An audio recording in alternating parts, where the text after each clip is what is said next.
Tout d'abord, Anda Diogène Seni, qui est président de la Ligue panafricaine et qui va nous parler des mouvements dans les deux Congos.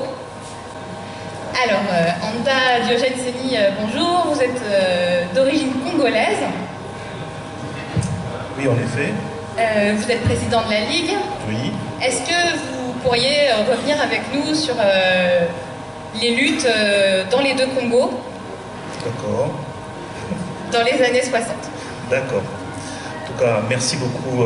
Je voudrais d'abord commencer par remercier l'association Survie de m'avoir, en tout cas, m'avoir invité pour représenter notre organisation, la Ligue panafricaine Umoja.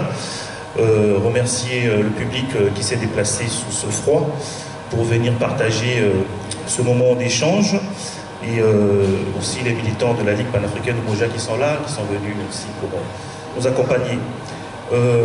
Donc je vais intervenir effectivement sur...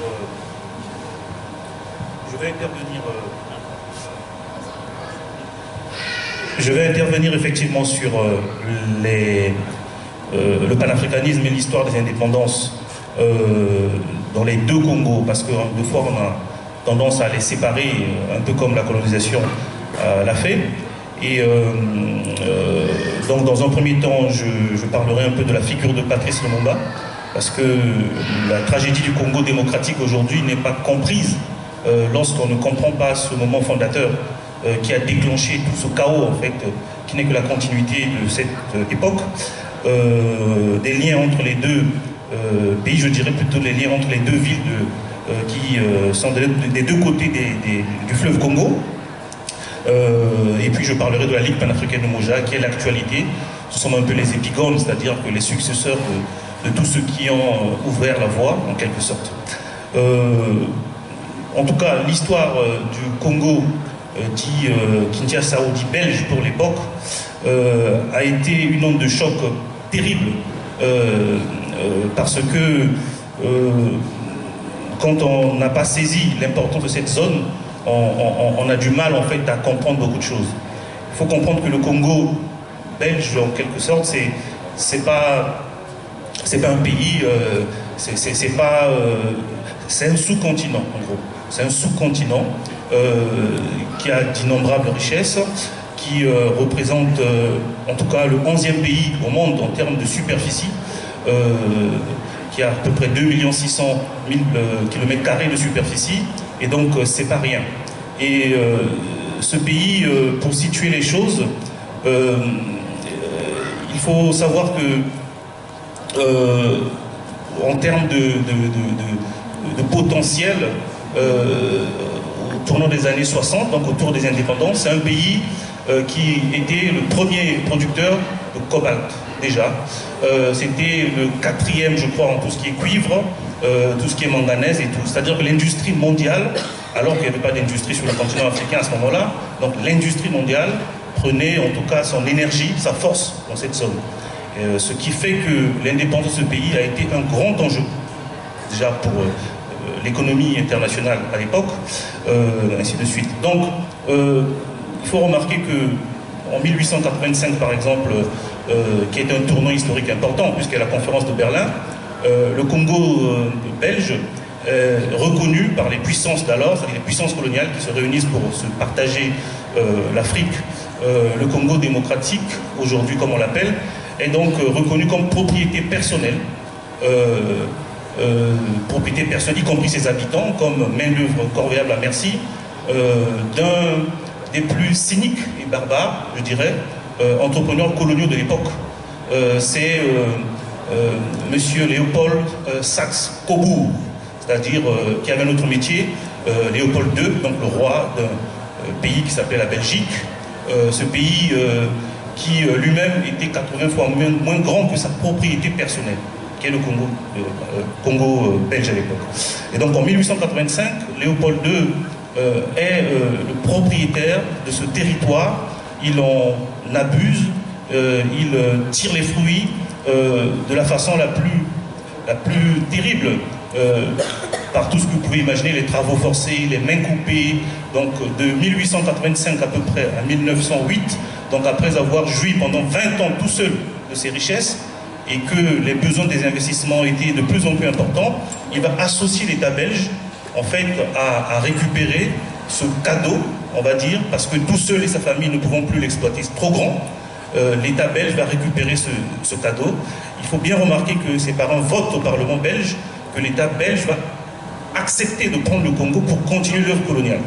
Donc quand on nous dit que l'œuvre coloniale, c'est souvent de l'anachronisme quand on le condamne, non, il y a un vote d'un État dit démocratique qui aura eu son indépendance, soi-disant la Belgique, mais qui reproduit en fait ce qu'il a condamné auprès de ses propres oppresseurs, puisque la Belgique a été aussi, à un moment donné, opprimée par ceux qui ont voulu prendre son indépendance. Donc c'est très important de remarquer que ce Congo belge, dès l'origine, est déjà un enjeu mondial, avant même que la figure de Lumumba n'émerge dans les luttes. Très vite, autour des années 60, ce qu'il faut noter aussi, c'est que Lumumba, entre 57 et 60, n'est pas le leader, enfin, en 57 en gros, n'est pas le leader que tout le monde pouvait imaginer, parce qu'en 57, il y a déjà des leaders comme Kassavubu, comme Iléo, il y a déjà un manifeste des consciences africaines qui demande l'indépendance. Lumumba, c'est le parcours classique de quelqu'un qui a été éduqué par l'Église, parce qu'il faut noter aussi qu'à cette époque, il y a une trinité, une vraie, qui gouverne le Congo démocratique, c'est la trinité de l'Église catholique, c'est donc l'administration coloniale et ce sont les entreprises capitalistes. Il y a une société très importante qui représente, qui contrôlait 80% de richesses au Haut-Katanga, s'appelait donc l'Union minière, qui était une succursale de la Société Générale de Belgique. Et donc, le Congo est déjà dans les griffes du capitalisme international au tournant des années 60. C'est vraiment une différence très importante par rapport aux autres pays où la colonisation se fait de la manière la plus classique. Alors, au tournant des années 60, quand Lumumba émerge à peu près dans le paysage politique en 58, on va dire, il va créer donc son parti, le MNC. Lumumba, jusque-là, est un peu un militant, on va dire, classique, qui demande presque une société belgo-congolaise, les mêmes droits, les mêmes devoirs. Il est en retard par rapport aux autres leaders. C'est son voyage à Accra, au Ghana, quand il va être reçu par Sékou Touré, par Kwame Nkrumah, il va rencontrer des militants comme les Georges Padmore, qui étaient des penseurs panafricanistes de l'époque, et tous les autres qui venaient de l'Algérie, un peu partout, les gens de l'UPC. Lumumba va complètement changer. Et il va rentrer en RDC, enfin, au Congo, et là, il va développer des nouvelles méthodes d'organisation politique, alors qu'il était un leader, on va dire, quelconque au départ, et il va se révéler le leader le mieux organisé, le plus populaire, le plus tactique, enfin, le plus stratège en quelque sorte. Et il va demander l'indépendance, il va dépasser les Iléo, les Kassavubu, tout ce monde, qui pourtant avait une antériorité, une ancienneté, un ancrage, et en quelques mois, Lumumba va apparaître comme la figure nationale. Effectivement, les Belges ne vont pas venir. Or, Lumumba a travaillé vraiment le fond du pays. Aux premières élections, il va quasiment gagner avec ses coéquipiers, enfin, avec ses amis, la totalité, la majorité, disons, des sièges au niveau des élections d'abord locales et puis après législatives. Il faut comprendre qu'au moment où on fait la table ronde, que tout le monde connaît à peu près à Bruxelles, Lumumba est en prison à Stanley. Et la table ronde ne peut pas se faire parce qu'il fallait libérer Lumumba pour venir déclencher les négociations, alors qu'il a été diabolisé, ainsi de suite. Et donc, pour aller très vite, autour des années 60, à peu près janvier, quand la Belgique accepte de mettre un chronogramme pour aller vers les indépendances, on arrive en juin, donc le 30 juin, il y a un discours que Lumumba va prononcer devant le roi belge, parce que cette fois-ci, ce n'est plus Léopold, c'est maintenant Baudouin, donc un descendant, qui vient pour inaugurer en fait les indépendances, la fête d'indépendance, avec un discours extrêmement paternaliste qui va choquer Lumumba. Lumumba va donc faire un discours qui va remettre un peu les choses à leur place, et c'est donc la signature de la mort de Lumumba. Il faut dire que le 30 juin est l'indépendance, à peine 10 jours, c'est-à-dire que vers le 10 juillet, il y a des manifestations dans le pays, pour une raison simple, parce que la Belgique n'avait pas préparé en fait cette indépendance. Contrairement aux autres pays, quoique toujours critiquable, la Belgique n'a pas eu, par exemple, un gouvernement transitoire, ce qu'on appelle self-government chez les Britanniques, ou encore la loi cadre Gaston Defferre dans les autres parties de l'Afrique équatoriale. qui, au moment des indépendances, la plupart des Africains étaient au poste, en quelque sorte. En RDC, enfin au Congo, non, il n'y a personne. L'armée est encore entre les mains des Britanniques, des Belges. Et donc là, va se succéder une série d'événements jusqu'à ce qu'on appelle des sécessions. La sécession la plus importante, c'est la sécession du Katanga. C'est pas anodin parce que c'est là où se trouve le cœur, l'épicentre des richesses du pays, là où la société, l'union minière en fait du Haut-Katanga opère, et un certain Tchombe, donc qui va être le leader de cette zone.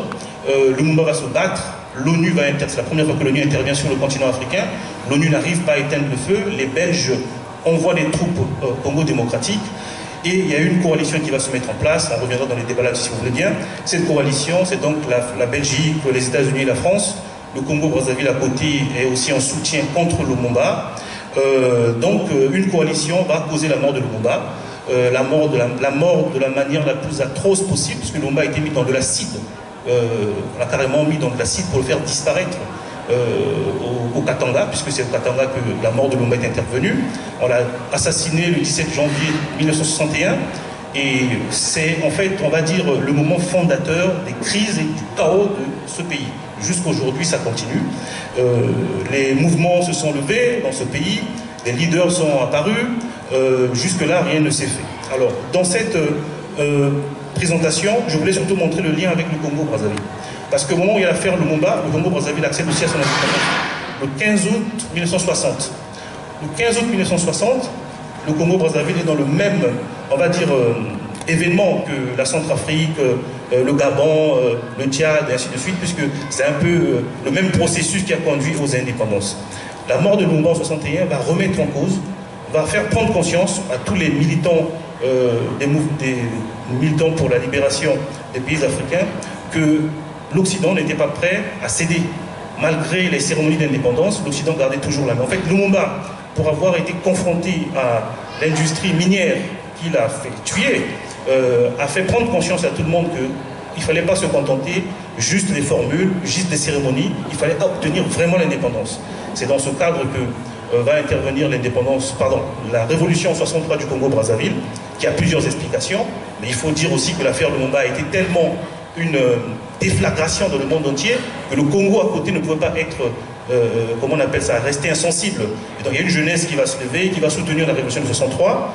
Il y a un président qui va se mettre en place, le président Massamba Deba. On oublie très souvent que le Congo-Brazzaville a fait fermer les bases militaires françaises en 1963, la révolution de 63. On oublie très souvent que le Congo-Brazzaville a imposé l'école laïque, puisque l'école était jusqu'ici détenue par une des factions qui organisait la colonisation, l'Église, il ne faut pas l'oublier, et c'est cette même Église qui organisait l'éducation. Donc il y a quand même des actes assez forts que le Congo-Brazzaville a posés en 63, le soutien au mouvement de libération, l'UPC, l'ANC, et tous ces mouvements ont été soutenus, en tout cas le MPLA par exemple aussi. Donc de 63 à peu près en 68, avant que les militaires ne prennent le pouvoir, le Congo s'est illustré par ce visage de soutien au mouvement de libération nationale, en particulier des Lumumbistes, parce qu'après la mort de Lumumba, les Lumumbistes sont traqués à Brazzaville, un peu partout. Alors, les Lumumbistes sont traqués, on va arriver en 68, lorsque les militaires arrivent au pouvoir au Congo-Brazzaville, il y a un parmi les Lumumbistes qui va faire écho, qui s'appelle Moulélé, Pierre Moulélé. Pierre Moulélé va ouvrir une rébellion à l'intérieur de la République démocratique du Congo, c'est Mobutu qui est au pouvoir, il va tenir à peu près 4 ou 5 ans, et Pierre Moulélé va venir à Brazzaville après que les militaires aient pris le pouvoir autour de septembre 68.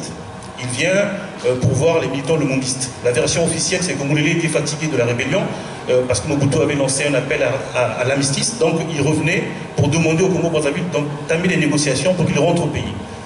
Sachant l'atrocité que Mobutu faisait aux opposants, Moulélé ne peut pas se risquer à le faire. Donc le Congo-Brazzaville a fini par livrer Moulélé à Mobutu. Moulélé a été découpé en morceaux, jeté dans le fleuve par Mobutu, après qu'il ait promis de ne pas le tuer. Moulélé a été un peu la deuxième vue de Lumumba, si vous consultez un peu les archives, vous allez voir là-dessus. Et donc le Congo-Brazzaville va contribuer, cette fois-ci, alors que quelques années plus tôt, ce pays a reçu des mouvements de libération, et la plupart des Lumumbistes ont quitté le Congo-Brazzaville. Beaucoup de l'UPC vont quitter aussi le Congo-Brazzaville, beaucoup du MPLA aussi à ce moment-là, parce que le Congo ne devient plus sûr, puisque c'est Martin Ngoï qui arrive au pouvoir et qui fait tout ça.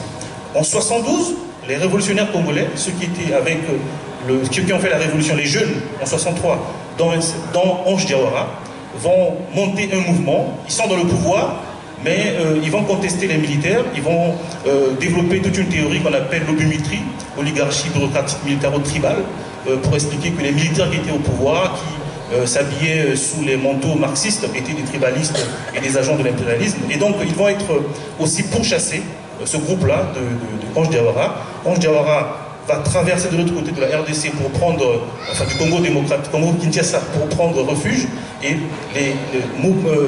Marien Ngouabi va se trahir, il va dire carrément à Mobutu, nous t'avons livré hier Moulélé, alors qu'il avait refusé à l'époque d'avoir livré Moulélé, donc en échange, livre-nous Diawara. Diawara a été livré aussi au Congo-Brazzaville, tué quasiment dans les mêmes circonstances que Pierre Moulélé, le corps découpé en morceaux, et puis jeté aux chiens, tout ça. Et donc c'est pour montrer que ces deux territoires-là ont toujours été associés dans la lutte contre la colonisation. En fait, avant même que Lumumba n'arrive, à l'époque, il y a eu des mouvements comme le mouvement kimbanguiste, qui aujourd'hui prend des formes religieuses, mais qui pour nous, panafricanistes, c'est un mouvement anticolonial avant tout. Par exemple, Simon Kimbangu, ses militants aussi, fuyaient de l'autre côté de Brazzaville. Il y a eu un de ses amis qui s'appelait, enfin partisan, un messager qui s'appelait Bandi, qui a fui le Congo démocratique, qui est venu à Brazzaville, qui a apporté un message à un certain Machua. Vous connaissez le machuanisme au Congo-Brazzaville. Le machuanisme, c'est aussi quelqu'un qui, André Léonard Machua, qui aurait reçu un message de Simon Kimbangu en quelque sorte. Et donc c'est pour dire que ces deux territoires ont toujours été unis et doivent rester unis dans la lutte, parce que le fleuve Congo, malgré sa grandeur, malgré sa puissance, n'a jamais été une frontière. Kinshasa, par exemple, veut dire Insa. Insa veut dire marché. C'est le marché où on vend, on fait le négoce. À Brazzaville, il y a l'aéroport qui s'appelle Maya Maya. C'était aussi un marché. Et le grand royaume Téké, qui avait son socle au Congo du côté de l'autre Brazzaville, en fait, ce grand royaume Téké avait son pouvoir jusqu'à Kinshasa. Les chefferies comme Ngaliema, comme Ndjili, qui fait l'aéroport de Kinshasa aujourd'hui, dépendaient du royaume Téké de Brazzaville.